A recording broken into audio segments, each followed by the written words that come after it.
उसको दे देते थे। बिल्कुल। लेकिन नोटिफिकेशन करना आसान है, वहाँ या ना तो रोजगार के नौकरियां मिली कि किस डिपार्टमेंट में जो खोल रहा है क्या उसमें उन्होंने पहले अपॉइंटमेंट्स की है, नहीं की है, तो दूसरे इंस्टीट्यूशन से निकालकर उस जगह भेज दिए चुनाव जीतने के लिए। जी। भारतीय जनता पार्टी की सरकार थी, डबल इंजन की सरकार थी। जनता ने ये देखा, फ्री बस सुविधा दे दी, जो भी चीज़ आई 1000 करोड़ रुपए की बिल्डिंगें आज खाली पड़ी है, पर देश की संपदा को उन्होंने लुटा दिया। और संपदा लुटाने के बाद मैं मुख्यमंत्री बना तो 11 दिसंबर 2022 की बात है। 4 दिन बाद वो हमें अपना खजाना दिखाते हैं कि आपके पास अगले महीने से पे देने की भी स्थिति नहीं है।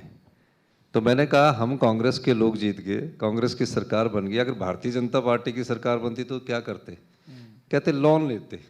तो हमने भी कहा कि लोन ले लो, हमें भी सरकार चलानी है जी। लेकिन उसके बाद जब मैंने फाइनेंशियल हालात को देखा तो हमने 1 महीने बाद कैबिनेट का विस्तार किया। उससे पहले पूरे खजाने को समझा और हमने व्यवस्था परिवर्तन का नारा दिया।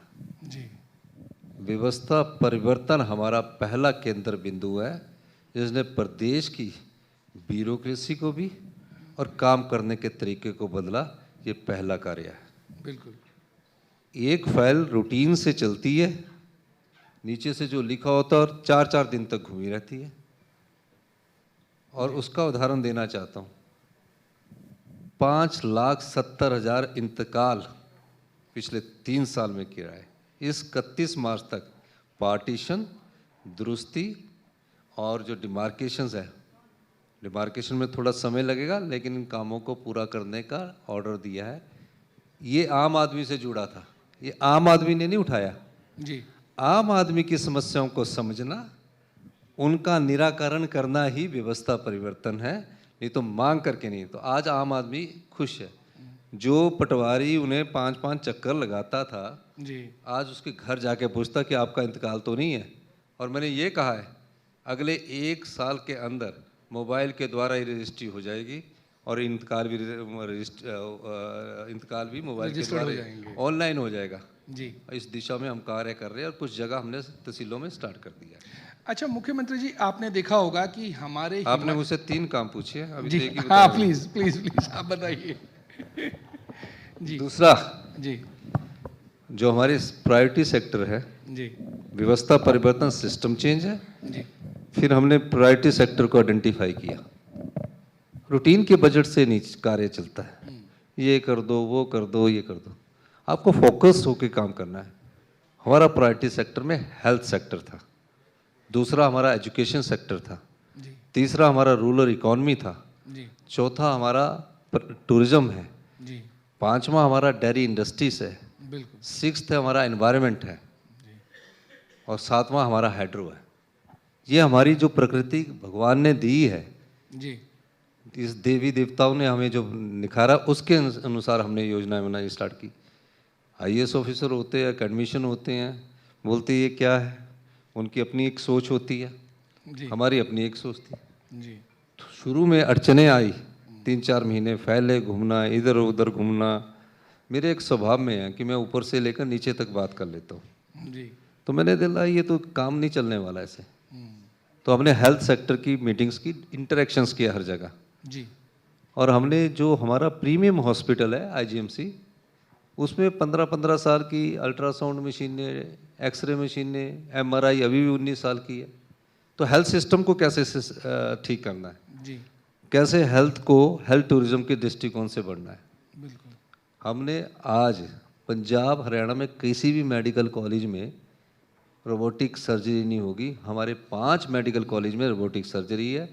जो एम्स में मशीन आ रही है, जो एम्स में मशीन है वो हिमाचल प्रदेश में ले रहे हैं।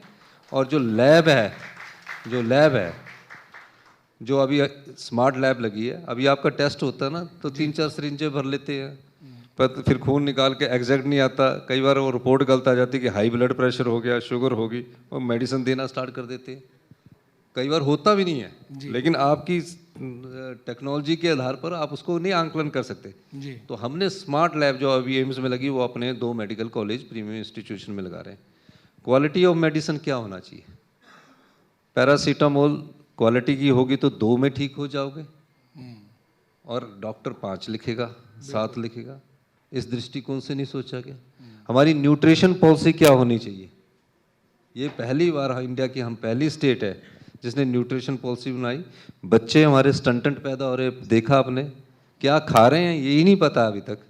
सरकारों का काम गुड गवर्नमेंट के लिए गुड गवर्नेंस होता है, अच्छे शासन के लिए अच्छे प्रशासन का वो होना जरूरी है। बिल्कुल। क्या कर रहे हैं आप? इन सब चीज़ों का हमने किया, और ये किसी ने कहा नहीं, एक सोच थी व्यवस्था परिवर्तन की, उसके द्वारा हुआ। एजुकेशन सेक्टर में तीसरा प्रायोरिटी मैं बता दूं, बिल्कुल बिल्कुल सर, आप पूरा समय लें। तो आप तभी तो हम आए हैं। जय सर जी। तो तीसरी प्रायोरिटी एजुकेशन सेक्टर में, जी एजुकेशन की क्वालिटी एजुकेशन क्या होनी चाहिए? भारतीय जनता पार्टी की सरकार थी, 600 स्कूल खोल दिए, जी और क्वालिटी कहाँ गई हमारी? हम पूरे इंडिया में क्वालिटी एजुकेशन में 21 रैंक पे गिर रैंक पर आ गए 2021 में, जी। 22-23 में। जी 3 साल के व्यवस्था परिवर्तन के द्वारा हम 5वें स्थान पर आए। पूरी एजुकेशन सिस्टम को हम चेंज करने जा रहे हैं। और आपको मैं बताऊं, हमारे जो स्कूल हैं अब वो 50 यानी कि 10 एकड़ में हम सरकारी स्कूल बनाने जा रहे हैं। कई जगह लैंड कमी है, वहाँ हम 3 एकड़ में बनाने जा रहे हैं, और जहाँ पानी है वहाँ स्विमिंग पूल से लेकर सब सुविधा देने जा रहे हैं। और day boarding, Rajiv Gandhi day boarding school बना रहे हैं। बच्चों को अच्छा खाना मिले, न्यूट्रिशन फूड मिले, तो ये हमारी तीसरा। और 140 स्कूल इस साल अगले एकेडमिक सेशन से CBSE करने जा रहे हैं। क्वालिटी एजुकेशन में आने वाले 5 साल में हम इंडिया में नंबर 1 होंगे। हेल्थ में एक साल में जो एम्स दिल्ली में सुविधा होगी, अभी तो PGI लोग जाते, जाते हैं। 10 लाख लोग हिमाचल के 1000 करोड़ रुपया इलाज पर खर्च करते हैं आउटसाइड हम स्टेट। उसी तरह